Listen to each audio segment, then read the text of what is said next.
Hello everyone, this is White Nun with Nun2 Games with a few quick announcements over the future of this channel. First off, I'd like to wish everyone a Merry Christmas and a Happy Holidays, and hope everyone has a wonderful New Year. The first announcement about games is we will be done with all random all the time in Dota 2. I can realize and respect the fact that many people don't want to watch a very long Dota 2 match, especially if they don't fully understand what's going on. I will be doing Dota 2 content in the form of showing off new items that I get, or unlocking chests, etc. Maybe a couple guides. We'll see. Next off, going to be switching more to trying to do quick, short games, maybe even some scripted stuff. I'm bouncing around an idea involving hordes and hordes of demons and politics. I know that sounds a little bit redundant, but I think y'all might like what we have in store if we can get to it. One thing that I probably will not be doing a whole lot of, but I'm going to do it today, is a kind of a first look at a video game. There are a ton of channels out there who do first looks of games, so I'm not really going to try to get into that one too much, especially since I'm not a privileged member of the get games before they come out community. So I have to buy all these myself, so probably won't be doing that too much. But this game here, this is Starbound. It's from the makers of Terarria, the original makers of Terarria. If you don't know what Terarria was, it was kind of a 2D Minecraft-esque type game. That's kind of the most baseline of what it was. It got much more complicated with boss battles and all kinds of really crazy things you can do in that game. A whole lot of fun. And they kind of return with Starbound, which is taking the same idea but now applying it to space. For those who've played Terraria before, we're going to be kind of doing this more toward a what's kind of new, what's kind of different. Also trying to just kind of explain the general mechanics of this game. It's a lot of fun. So here's my character here. Here is my spaceship. It's kind of default. I picked this bird guy. I thought being a bird would be kind of cool. Does not mean I can fly. One of the first things to note about this game that's different from Terraria is you are not stuck to one world. You are not stuck to a single world that is created for you. There is a vast galaxy for you to explore. Go over here, go to your cockpit, and you can choose all kinds of different places. So you remember how to navigate, find random, just kind of go around all these different places. In order to transport yourself, however, you do need fuel. Fuel is placed in this little guy here, and comes in the form of coal, because traveling the galaxy requires a steam power engine, apparently. So this is the ship, just very basic. It's kind of your home area. Over here you have your teleport pad, which will then port you down to the planet. Warp to the planet, warp home. We'll just go and warp to the planet. I will warn, I have not played this a whole lot since the latest character wipe. I've kind of just played a lot more, but then I've been home for a while, so I haven't played a whole lot since their latest update. So I'll check it out. So one of the things they did change is, as you can see, there is gold right there. This tool I have here, it's kind of like the tool from Dead Space. Dead Space-esque tool, and it's 4 tiles at once. Let's see. Once you get a little further, you can build yourself a stone pickaxe, and then of course increase pickaxes with the different materials you collect, just like in Terraria. This one does 6. That's 6.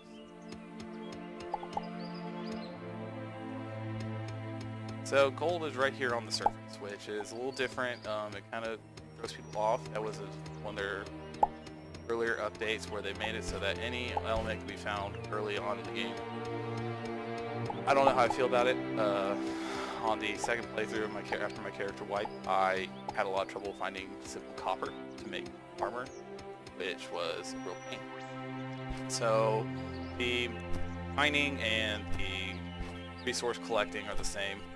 You got your axe to chop down trees, collect wood. That's all the same. Yeah, not too much different. one of the biggest places you'll notice this game is different, and you'll see it once you log in for the very first time with your character, is you have quests. This will bring up a quest. This is my quest in progress. Currently I need to make myself a crafting table, which veterans of Terarria and I believe even Minecraft will know crafting tables very, very imperative. This is completed. This is kind of the moment you start. This is the first thing you get. You get your little tool that you use to kind of get around. And what these quests do is they kind of guide you to where you need to be. A lot of times, this kind of open-ended game, people can just get lost. Like, what do I do? What do I do next? And have trouble grasping the idea of, oh, I start building, I start digging, I start mining. So this kind of guides you to down the road. Before this patch, I was at the point where I created a beacon.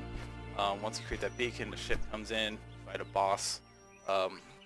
And then from there you collect coal, and then you start, that's where you start traveling different worlds, or you can stay on this one and kind of really find out everything it has. The whole world system is pretty cool. So now you don't exactly have multiple biomes in a single world.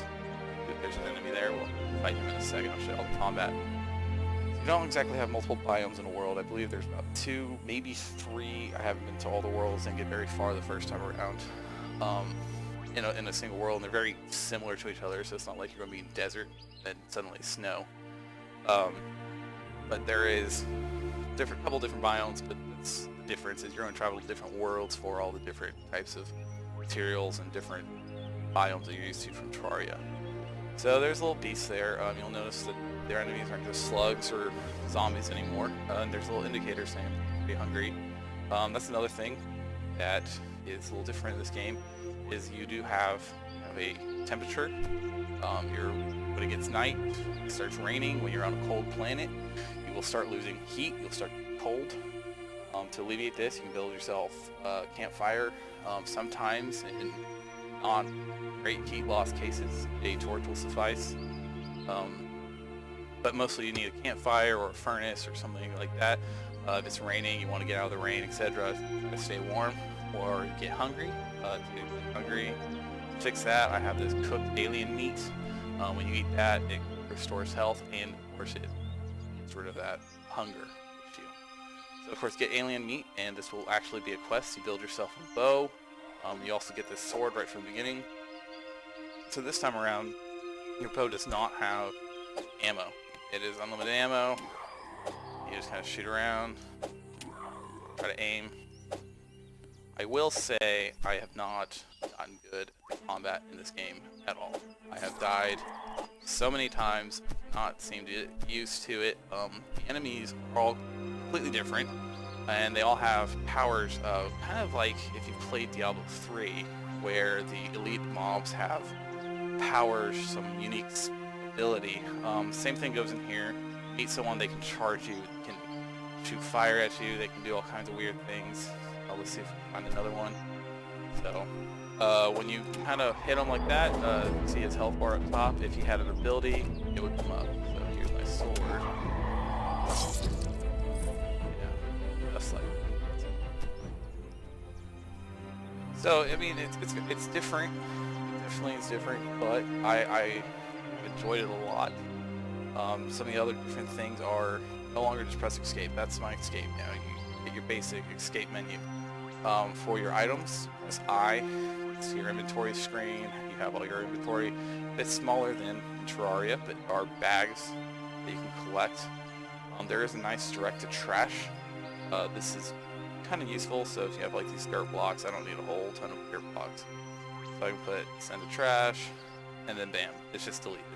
I don't have to throw it anywhere, I don't have to hope it's gone, I don't have to try to sell it, it's just deleted, which is very nice because you get a ton of dirt blocks just inadvertently. So, bring up your crafting, you press C. This time, you only can see the things that I can craft currently without any sort of like a crafting table or a furnace or anything like that. If I were to build this crafting table, it would improve. There is a search bar, which is phenomenal. So now you can type in what you're trying to look for.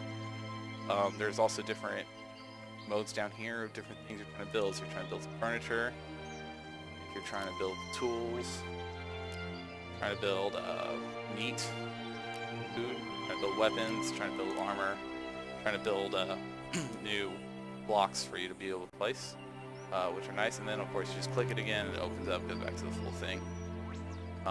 While you're in here, so there's my hunter's bow, so go in here and try to type in hunter's bow, you know, standard filters, you know, the cooking is pretty interesting. So let's see if I can build myself a campfire here. Craft this campfire. See, it got placed in my empty slot in my inventory. If it wasn't, it would have gone in. It would have gone to my here, and then I have to drag it out. 7, and so now you see you place with that general tool you got, mining tool, it's a tree chopping tool. It's a very multi-purpose tool. I have it bound to 1, obviously, as you can see. Probably the best thing to do is pattern manipulator. I'm going to call it your general purpose tool. So press it on there. So this is one of the difference. This applies to cooking and smelting your ores. Instead of just walking up and pressing C to go to your craft menu to see what you can now craft, and you think, oh, this food, let me craft this food. Oh wait, can't craft food. What it is now, you go kind of select this fire, you press E, and then it says campfire, campsite cooking, and then you place a cookable item, such as this meat, raw alien meat. There, cook, it goes through and cooks all that meat for you. So you're not literally crafting meat, you're literally cooking. And like I said, the same thing goes for smelting. You build a furnace and you press E on it, and then you put in your ores. It smelts the ores. So that's another pretty different thing. What else is new? You have a flashlight, which is actually really cool. It's not dark yet, so you don't really see usefulness of it, but it gets pretty awesome. As for the blocks, this is something that really took me aback. I got to my first alien planet, and when I played Terarria, I always loved to just kind of build myself a basic house, a basic little settlement there, and then kind of like a mining shack, and then start digging. But if I were to go and say start building, as you can see, I have a 4 block. So this matter manipulator, it mines at 4 at a time, and it places 4 at a time. I have not figured out a way around this to make things look different, except of course you can place it, switch to your manipulator, and then kind of remine it. So now I have 2, but again, kind of how it works now. So just like before, you just stack them, stack. Build yourself a nice little hut. Fill myself in, because why not? And so the building process is about the same, except of course now you can kind of aim further.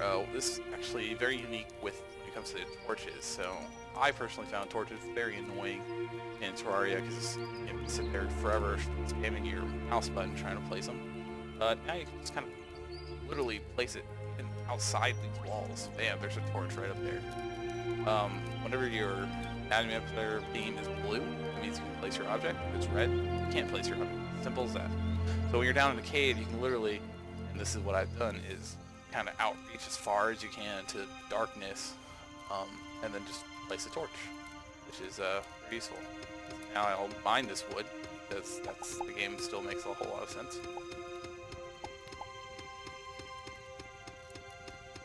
And so this is another thing that you'll notice here that I'm kind of bothered by, especially when it came to when I started like cave diving, was you can actually place things higher than you can reach.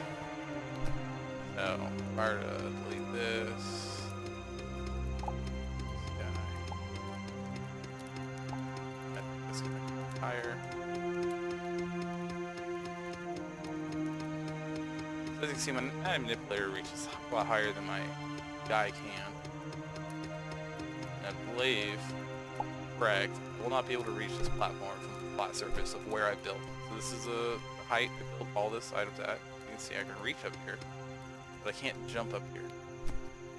This will be very key when you're playing the game and you're placing your wooden platforms. Because if I pulled out this wooden platform here, as you can see, I can place it, but I can't quite reach there. And that makes things a little bit annoying, because obviously if I'm trying to get out of a hole I dug myself in, then being able to place a wooden platform a lot higher. Now, what is cool, of course, is you can make stairs. So, no,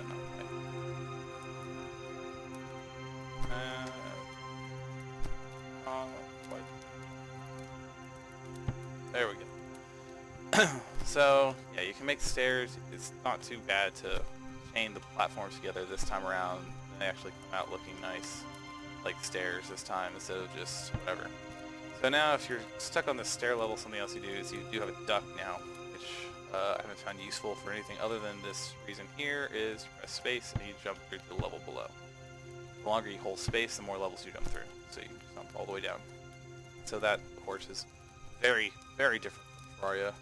Not much the same at all, actually. Now it's very dark. Go out with my flashlight. I have a yellow flashlight. You start the game off with like a blue one, I believe. Found this yellow one. That was a little cooler. So, as you can see, the flashlight is blocked by items, but so down there, there's a guy. Bam, I can place a torch.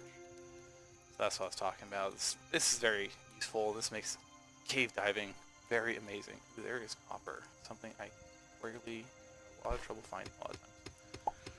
So this makes cave diving a lot easier than in Terarria, but still a lot of fun. So I've talked enough to the people who played Terarria before. So now, what if you're watching this video?